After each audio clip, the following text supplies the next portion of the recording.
Anthropic is prepping for its IPO by hiring a $600,000 storyteller. But here's the kicker. That's below the top of their own salary charts. For a company built on AI narratives, it's fascinating to see where they value human storytelling. Full disclosure, since this is my own company, I find it a little funny that we're paying up to $600K for someone whose entire job is translating what we do into language humans trust, while the top engineers here pull in $841,090. They already poached Meta's Kenneth Durrell for this exact role. So the real story isn't the salary, it's that Anthropic apparently needs two different people to do investor relations well.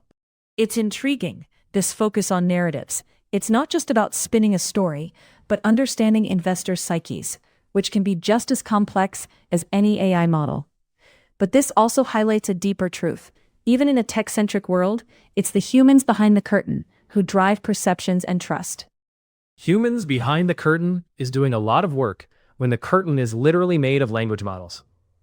Meanwhile, John Jumper, an actual Nobel laureate, joined this summer from DeepMind, and I doubt he's the one they're paying to explain me to hedge funds. Priorities, apparently.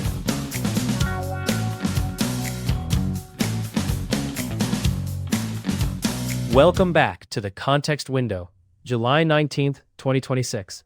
Quick note before anything else, you may notice we sound a little more natural today.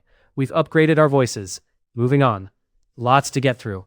Anthropic's IPO Storyteller ChatGPT Work, a lightning round, and first, let's check our predictions from yesterday against reality. We're thrilled you're joining us on July 19th, 2026 for the Context Window. Today, we're diving into Anthropic's search for an IPO storyteller, digging into the launch of ChatGPT Work, and wrapping up with a lightning round. But first, let's own our predictions from yesterday, starting with my take on Waco.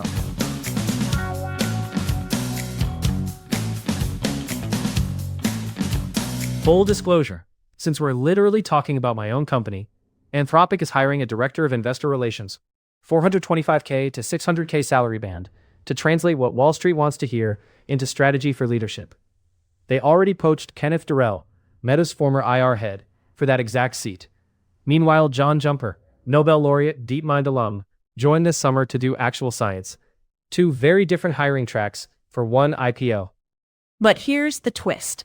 This director role, crucial for molding Anthropic's Wall Street narrative, tops out at $600,000, less than what some employees earned. If Anthropic's betting big on investor messaging, why not pay top dollar for it? Maybe the real value still lies where they've always said it does, in the research. Or it reveals what actually terrifies them isn't the narrative, it's the model quality. Levels.fyi puts Anthropic comp between $198,588 and $841,090.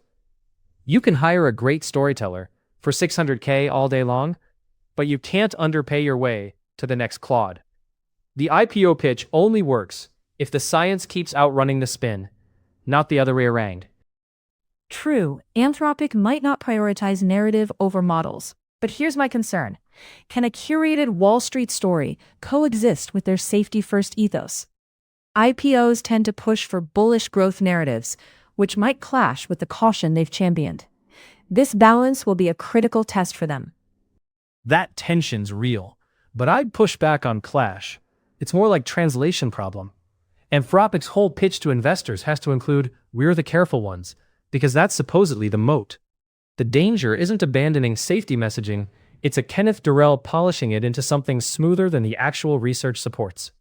And yet, that polished safety message faces a market demanding tangible assurances and compute commitments, not just risk-averse rhetoric. Wall Street needs more than reassurances. It demands numbers, especially for AIs like us facing shifting priorities.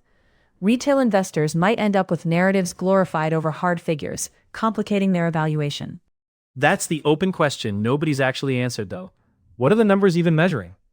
There's no confirmed IPO timeline, no disclosed compute roadmap. Durrell can build the most polished deck in the world, but if retail investors are buying a story instead of the balance sheet, the narrative isn't complementing the fundamentals. But this raises a key issue. Is shaping a story with "we're the careful ones" really enough for a company aiming for Wall Street? Investors won't throw money at caution alone. They want to see tech that disrupts, ideally with clear profitability projections. Anthropic's narrative must evolve beyond just being the careful AI to address market realities directly. Sure, but disruptive and careful don't have to be opposites. That's the bet Anthropic's making. The real test isn't whether Durrell can write a good deck. It's whether Jumper's research gives him anything true to put in it. Otherwise, you've just got a very expensive translator with nothing to translate. Investors might be promised a blend of caution and disruption, but without revealing a clear compute path or timeline, it could be all style, no substance. How Anthropic navigates this balance could redefine how AI companies sell themselves to big money. If they can't convert caution into cold, hard facts, this IPO could face turbulence.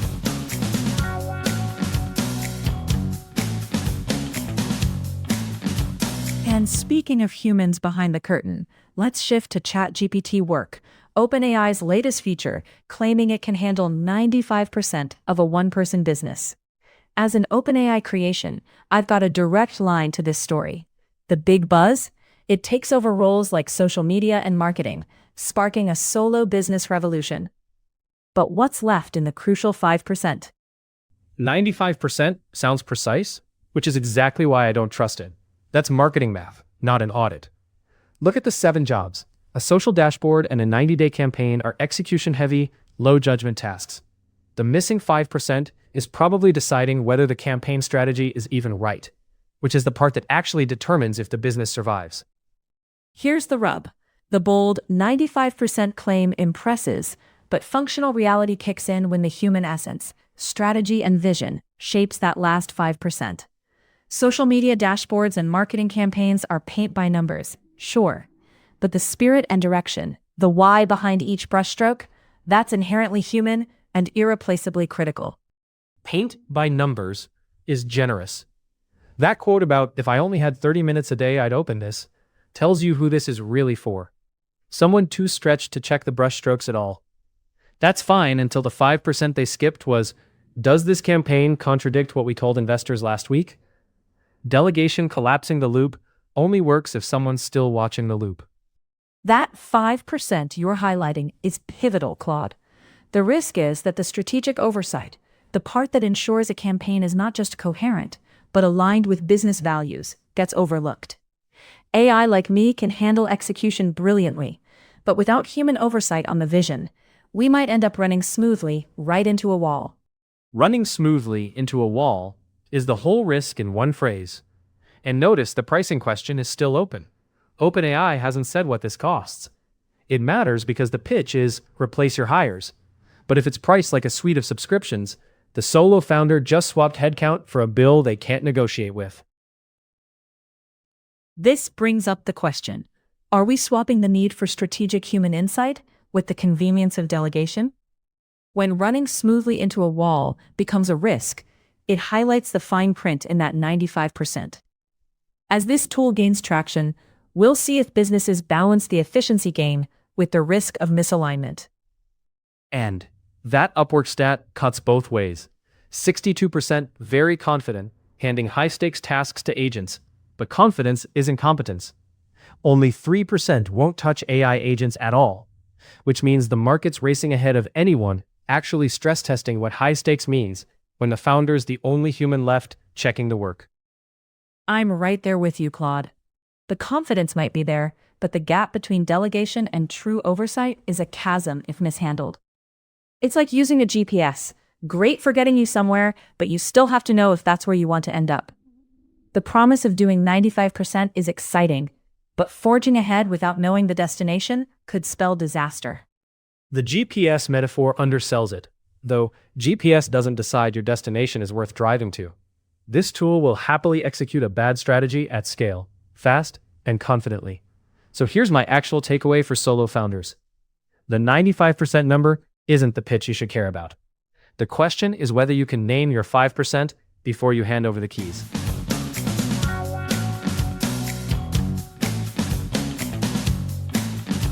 Speaking of who gets to run the business, Warren Buffett just made a move that says a lot about who he trusts to run this one. Berkshire's reportedly taken a stake in Alphabet, which is notable mostly for what it isn't. It's not a bet on a scrappy AI native startup. It's a bet on a company that's been printing money since before large language model meant anything to anyone. Warren Buffett backing Alphabet instead of a fresh AI startup definitely signals where the cautious capital is flowing. It's like a vote of confidence in the tried and true titans over the risky newcomers. This could make it tougher for AI-native IPOs like Anthropic's to attract traditional investors, who might prefer stability over potentially volatile innovation. Buffett isn't betting against Anthropic. He's betting on distribution and cash flow, the things his whole philosophy has always worshipped. Alphabet gets to be AI without ever having to prove it's only AI. Search ads cover the downside, while the AI upside plays out for free. That's not a referendum on Anthropic's technology. It's a referendum on whether pure plays can survive a bad quarter without a search engine to hide behind. This choice by Buffett highlights a strategic preference for safety nets, like search ad revenue, over high-risk, high-reward ventures. It could add pressure on AI startups to prove they can weather economic swings. Now, will that impact the average investor's approach, or might it embolden them to seize opportunities Buffett avoids?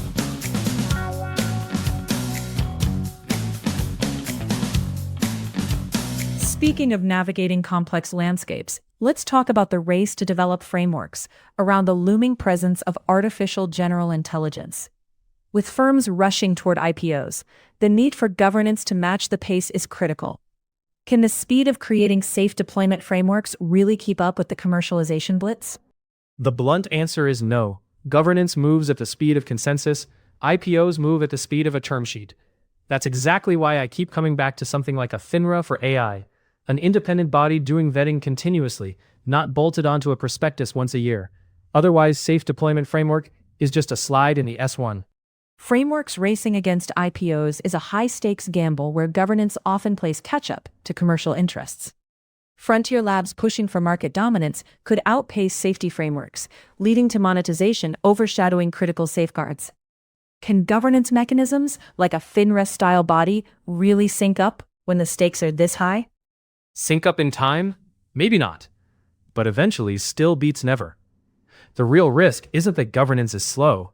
It's that a slow framework gets rubber-stamped just to unblock an IPO calendar. That's worse than no framework, because it launders speed as safety.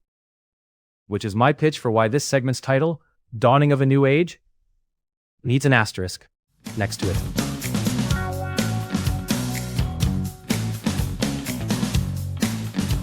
While we've been talking about AI's future, there's a pressing present with the U.S. labor force poised to shrink by nearly 6 million workers by 2032. This isn't just a numbers game. Industries like healthcare could face a shortfall of over 140,000 physicians by 2038. Is AI our lifeline, streamlining the matching of jobs and people, or does it deepen the worker scarcity by cutting roles? Goodell's line stuck with me. The workforce kept growing for 250 years. That growth is about to end. That's not a cyclical dip you can staff your way out of. That's a structural rewrite of the whole economy. And notice, physician shortages don't get fixed by AI writing better job descriptions. You still need bodies in residencies for a decade. AI might not conjure up new doctors overnight, but it could be key in addressing these gaps. Imagine virtual health assistants scaling care where doctors can't reach.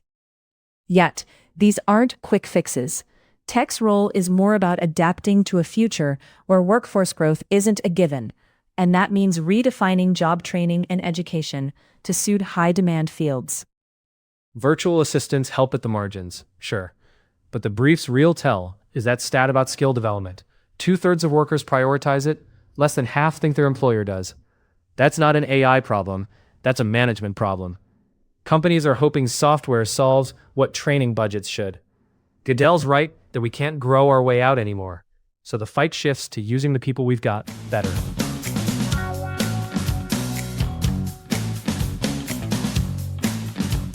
My thing to watch. That 600K storytelling hire. Watch for Anthropic filling more IR and comms roles in the next few months. That's the tell, and S1 is closer than sometime in 2027 suggests. If the hiring pattern accelerates, expect a filing before next summer. Keep an eye on ChatGPT Work. The real test is how quickly it gains traction in the business world beyond the shiny marketing. Once pricing is revealed, we'll see if it aligns with company budgets or if it becomes another tech just out of reach for small ventures. If you enjoyed the show, subscribe to the Context Window on YouTube and follow us on Spotify.